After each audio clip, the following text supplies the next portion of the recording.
Hey YouTube, what's up, this Link?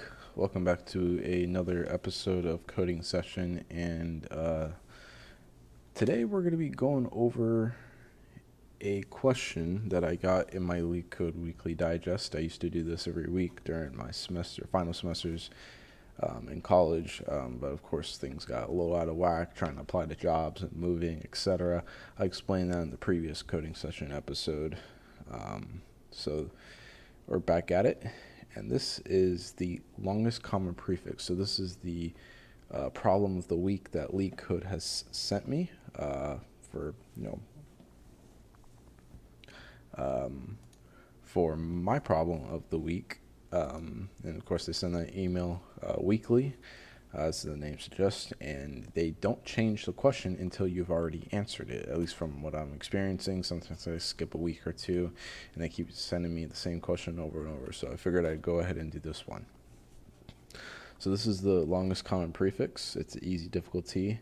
Looks like there's some controversy around this questioning, because you got 4K likes, but you got 2K, a little over 2K dislikes. Not sure what's going on there. And it wants us to write a function to find the longest common prefix string among an array of strings. If there is no common prefix, simply return an empty string. Example 1 has here a string array with flower, flow, and flight. The output would be FL, of course, but you have example 2 that has dog, race car, car, and of course there's nothing common in that string array of strings. So I guess the first thing we're going to want to do is we're going to want to write a base case. Of course, I'm using C#. It's my favorite language, but you can follow along in other similar languages. So if strings is equal to null, or strings.length less than 1, whether it's actually a nullified array or there's nothing in the array but it was declared and initialized, you want to return blank. So there's our base case right there. And then we could go ahead and just loop through the array itself and kind of just do some substring manipulation. I think we're going to go about doing that, and I'll go ahead and try to explain it the best I can in my handy old notepad, which is why I got that set up on my other screen. So we'll go ahead and declare int I is equal to 0, and string prefix is equal to strings, and we'll set that to the first element, or the first string of the array, and while. Now, since we're already setting prefix to the first string of the array, we're not going to do I++, which is post incrementation. We want to increment it first thing, so we'll do ++I is less than strings array.length and prefix.length is greater than 0, of course. So looping through the entire array with a while, loop, and then we're going to go ahead and create another while loop. So this will be a nested while loop. So while strings I, current index we are on, index of the prefix, in this case we take example 1, it's going to be flower at the first iteration, it's not equal to 0. And then we'll do prefix is equal to prefix dot substring 0 prefix dot length minus 1. So what this is going to do is going to go through and iterate throughout the entire string, and then go ahead into that second. Iterate through the entire string array, and then go ahead and but kind of scan the string we're currently on from our first while loop and detect if the current prefix and index of that current string we're on is at 0. But if it's not at 0, then we're going to do some manipulation. Once it is at 0, then we're going to stop, escape, and move on to the next one. So then we do prefix is equal to prefix dot substring 0, prefix dot length -1. Now, how does this work? So let me see. I'll try to do my best here. So we got the example 1 over here with flower, flow, and flight. And sorry, I paused to sneeze there real quick. So we got flower, flow, and flight.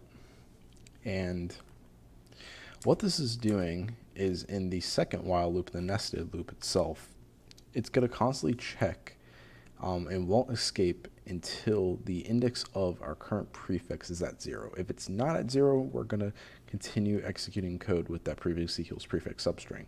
What this is doing is it's constantly setting prefix to the substring of from 0, the beginning, to prefix.length -1.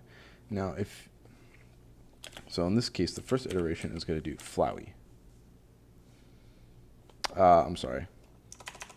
So we're on flow right now. So we're doing flow. So now we're going to manipulate our first string, which is flower, and that's going to go to flowy, as we can see here. And then in the second iteration, prefix is equal to flow. And the third iteration checks off, it's going to move on to flight. Now, if you haven't used substring before, substring kind of has a format of the start index and then end index. The catch here is end index is exclusive. So we go over here to flower and do 0, 1, 2, 3, 4. Let's just say we have a character. Let's just say we have a string that has 5 characters in it.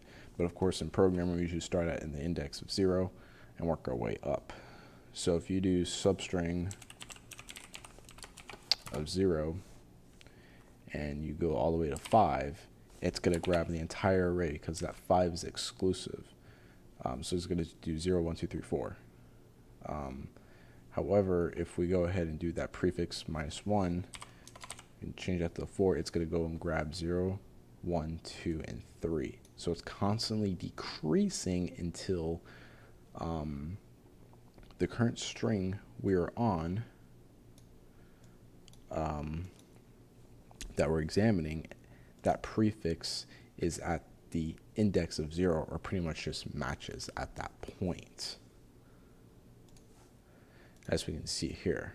Now, if we go into the third iteration where we examine flight, I know this kind of looks messy, I do apologize. And now the prefix is not equal to 0, obviously, because there's no flow in flight. Prefix is now going to equal flow. And then the second iteration of examining flight, prefix will equal to FL, and next thing you know, the prefix, the index of prefix, which is currently at FL for that iteration, is now at 0, as we can see here. And that's how this code is grabbing the common prefix in the strings array. So if we run this code,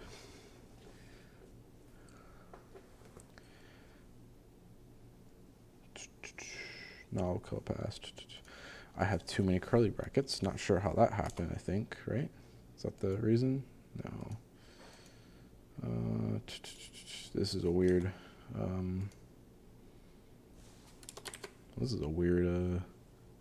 null code pass return a value. Oh, I'm sorry. We forgot the most important thing in this solution. We don't have a return type. Simply return prefix. That's the most important thing for this solution. So,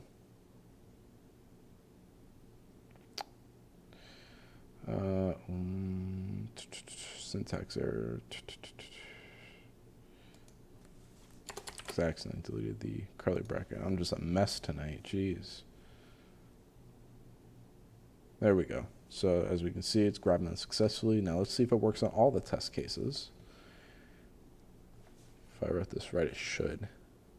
There we go. Success.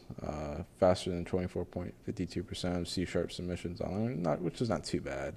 Not the fastest, but it gets it done, and it's kind of easy understanding in a sense where you go ahead, maybe open Notepad or get yourself a whiteboard out with a couple markers and kind of just work through every single iteration. This is the iteration where we're on flower. The first iteration is going to go ahead and eliminate that R from flower because the substring and index is exclusive, so you're doing that prefix.length -1. That second iteration is going to equal flow, which in our case, for example 1, checks out, so we move on, escape that nested while loop and move on to flight. And then we're going to check flight.